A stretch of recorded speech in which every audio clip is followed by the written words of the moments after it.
Welcome to the One Verse Devotional Podcast. My name is Matt McCarrick, and my goal is to help you grow closer to God through one verse every day. Now let's dive in. Hello, welcome back to One Verse. My name is Matt. Glad that you're with me here today. This week we are jumping around the book of 1 Peter because Peter's a great person to listen to. This is the same Peter who was a disciple of Jesus. He walked on water, the only person other than Jesus to ever walk on water. He was one of Jesus's inner circle, his inner three. So he was a close friend of Jesus. He did amazing things. He spent time with Jesus. He also went through a pretty rough patch. He denied Jesus 3 times and was in a serious state of depression and didn't know if his ministry was done, and then has a wonderful time of restoration with Jesus on the beach over a campfire, and goes on from there, helps to kick off the church movement with his sermon at Pentecost, and we're still in that movement today. And so it would be wise to see what Peter has to say to the church. And yesterday we learned that he calls us to something greater. He expects more from followers of Jesus. And our one verse yesterday, Peter was talking to all of you, he says, so this would be the church, all believers. And he says to be like-minded and sympathetic and love one another and be compassionate and humble. That was our one verse yesterday. And we asked the tough question, do those words, do those phrases describe the church today? Well, I bring up yesterday's verse because that kind of leads into today's verse. We're going to back up one chapter, but I think a verse out of 1 Peter chapter 2 actually answers the question why he calls the church to more.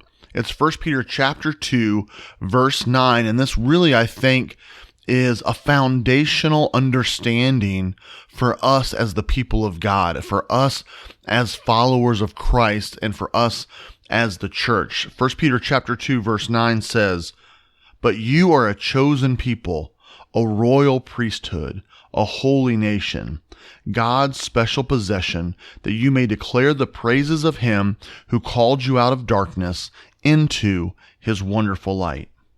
I love this verse for a few different reasons. First of all, Israel is God's people in the Old Testament and forever. The Bible makes that clear. But as followers of Jesus, we are also that chosen people, that he has bestowed some of that upon us, and we are a royal priesthood, that we have all the abilities that a priest would from the Old Testament.